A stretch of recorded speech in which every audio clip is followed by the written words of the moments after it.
my channel for video number 2. I just wanted to say thanks for everyone that watched my first video.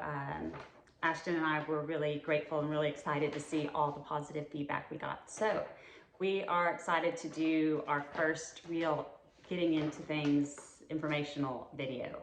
So I was thinking over all the topics, and the one I'm getting a lot of questions about is, how did I know Ashtyn was autistic, and how did I go about getting her diagnosed and all of that good stuff? So I'm going to try to explain it the best way I can, kind of in order, and try not to jump around.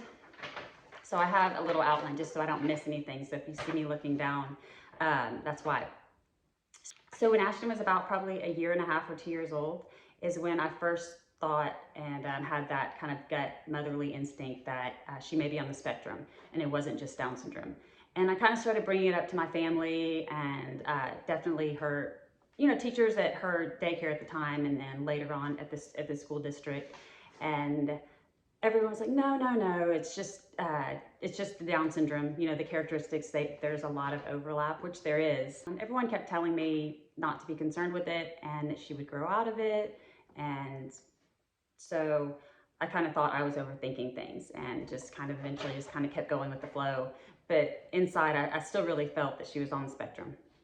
So let's go ahead and dive into it. So a lot of moms and dads and caretakers said, well, how did you know? Like, what was she doing that made you think that she was autistic? And for me, the number one thing was stimming. So stimming, if you don't know what it is, I didn't know what it was either. I'd never heard of it, and I thought it was STEM, but it's actually STIM, stimming, if you wanted to look it up, because I did a lot of research on it. But here's kind of here is the definition of it. So a self-stimulatory behavior that is marked by a repetitive action or movement of the body, such as repeatedly tapping on objects, or the ears, snapping of the fingers, blinking the eyes, rocking from side to side, or grunting. And these are just a few of those things. But for Ashtyn, what it was we call it just dangling.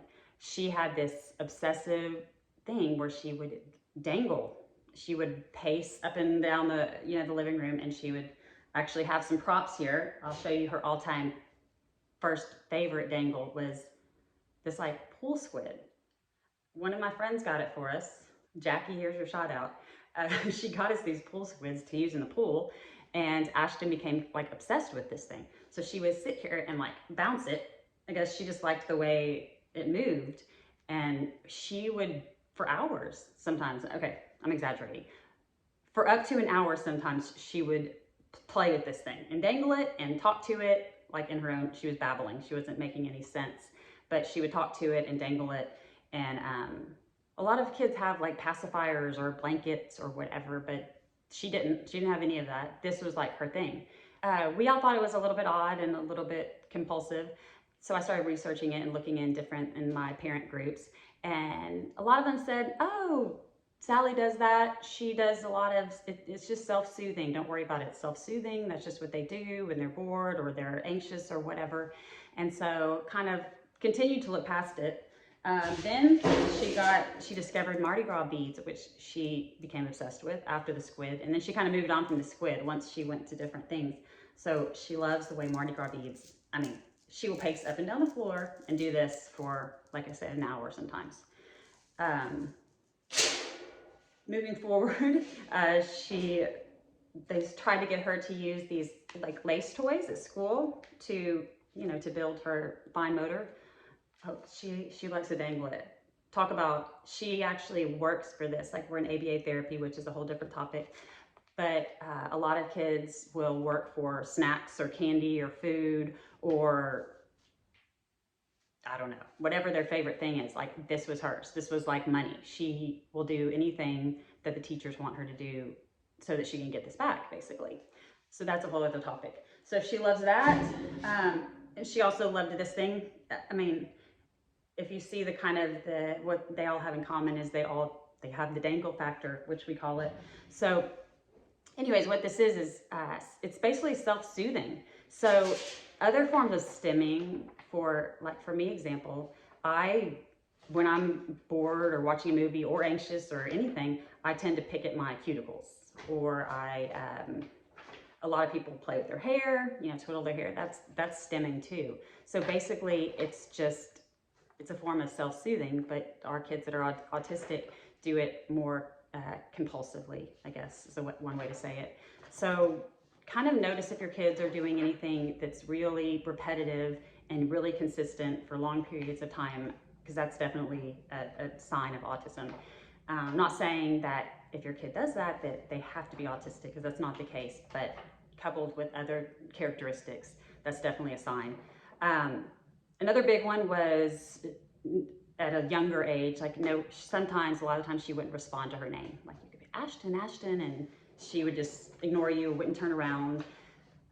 So I thought that I chalked this up to the Down syndrome also, because a lot of people that are in the Down syndrome world know that our kids tend to be really stubborn.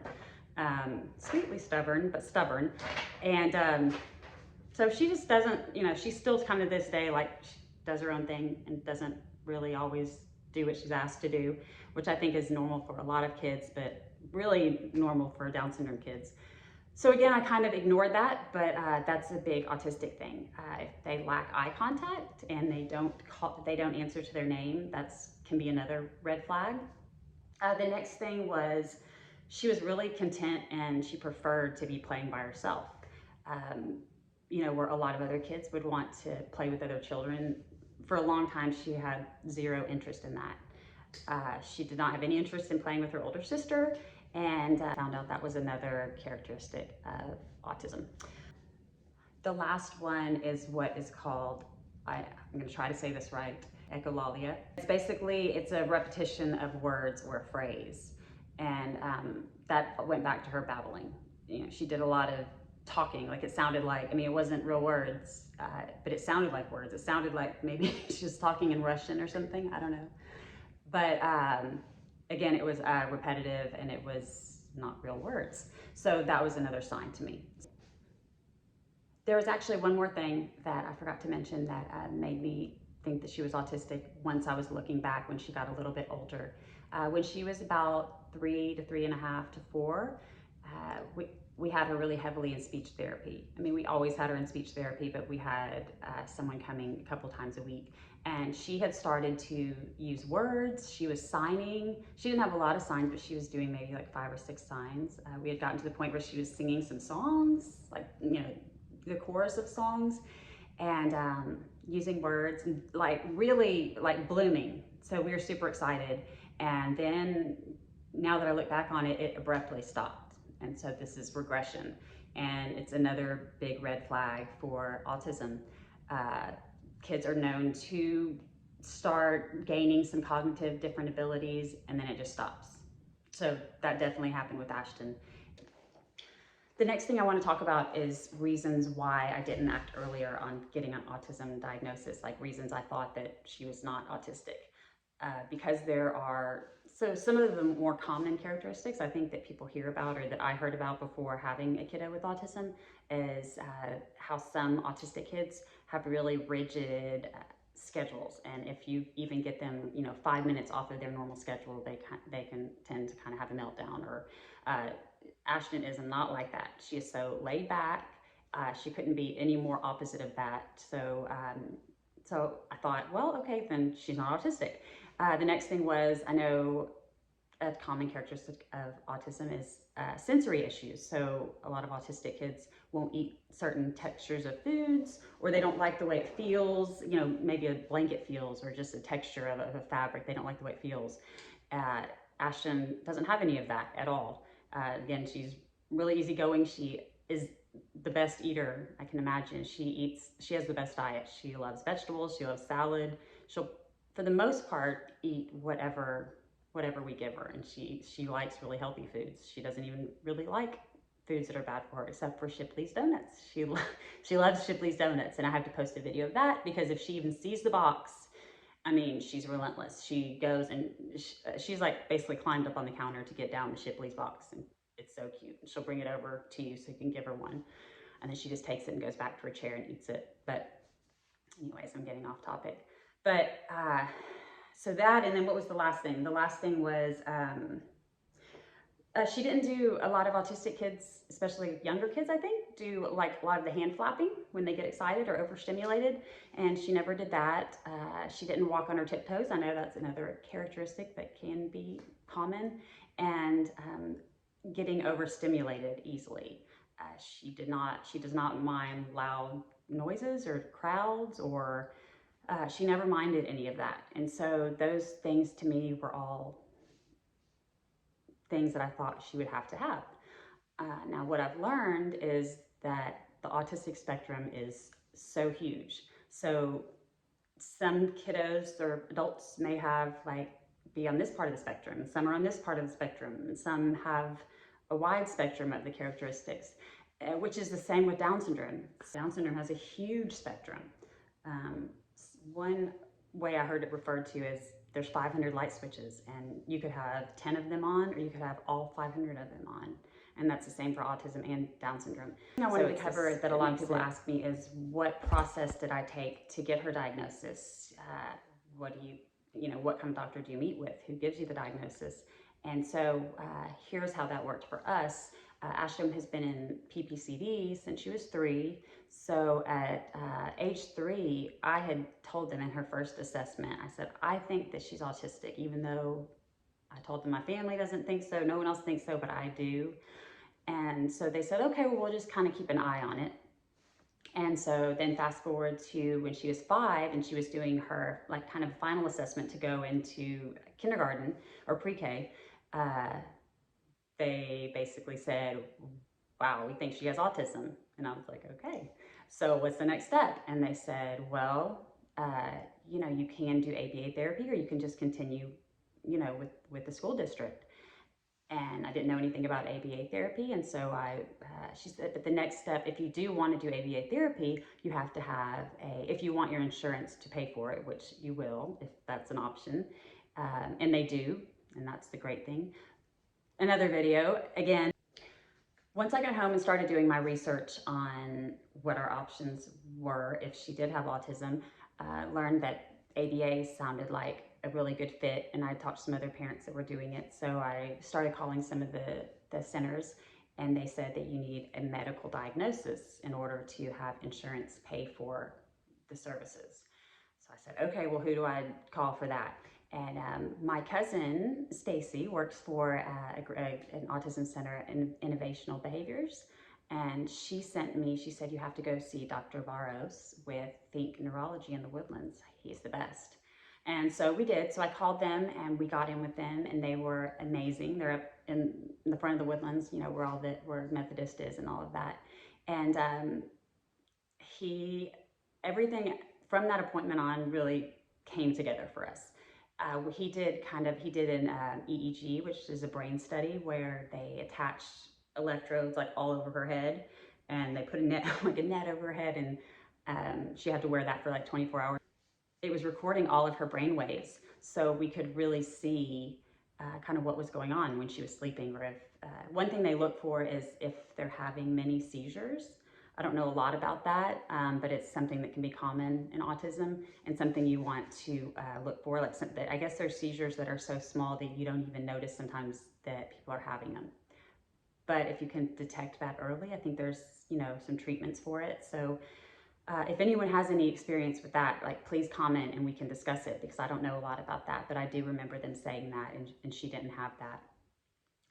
He also we did some genetic blood work, which we never did when she was born, just we didn't feel the need to. And there's certain markers on the chromosomes that are markers for autism. So she did have some of those. So that was kind of interesting. Even though at that point we were sure she had it, it just helped to confirm it.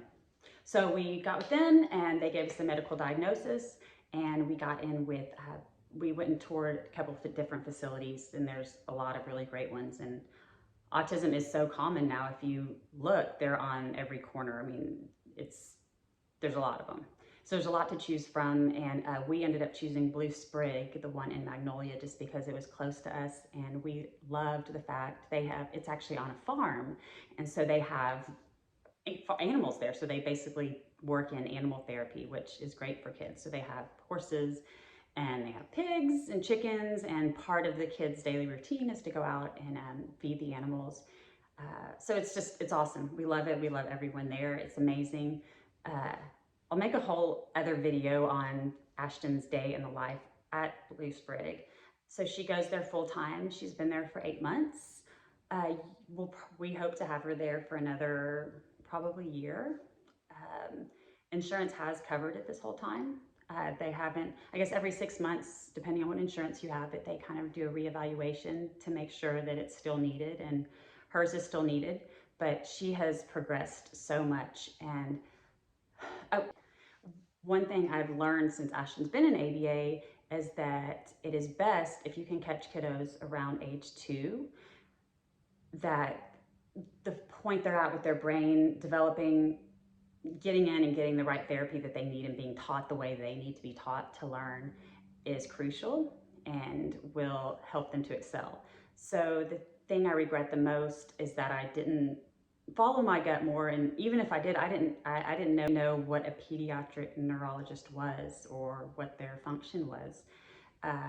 So basically, I just wish that we would have caught this when Ashtyn was 2, when I first started having that gut feeling. And that's why I'm trying to educate families, because I'm hoping other people can diagnose it early and start getting the kids the treatment and the learning style that they need. We didn't start ABA until Ashtyn was almost 5.5, 6. And so we lost, in my opinion, we lost some key years. I don't want to say they were wasted, but she was not being taught in the correct way because no one knew how to teach her. We didn't know she was autistic. We thought we were dealing with Down syndrome only. And so I truly feel that if we had gotten her into ABA therapy at age 2, that she would be so much further along. And so that's what I'm hoping for, to catch parents at that age, so we can start detecting it. So if you have concerns, or if you think your kiddo might be autistic, the first thing I would do is, there's a lot of online just questionnaires or tests you can do, just like with anything. And so I have one good one that I'll post in the comments below, so you can check that out. But my gut is if you're already watching this and you feel like your kid may be autistic, that it's worth, talking with your pediatrician and then talking with a neurologist. Some neurologists, or depending on your insurance, may require that you talk to your pediatrician first, or you may be able to just skip pediatrician and go straight to the neurologist. So you can just call the neurologist and ask them what they require. So I think that's it. I know there's stuff that I missed, and I'll probably come back tomorrow and post another topic with you. If you haven't, please subscribe, hit the like button, and once you subscribe, it will just send you an email when I upload new videos, so you won't miss any of them. If you have any feedback or questions or comments about anything that I went over, I would love to hear them, so we can discuss them further. So you can put them in the comments, or you can email me. I'll put my email address in the comments also. And it looks like the next video that everyone really wants is potty training. So I think that's what I will do next. But please tell me what other topics that you want me to cover, because I have a list already of like 40 topics.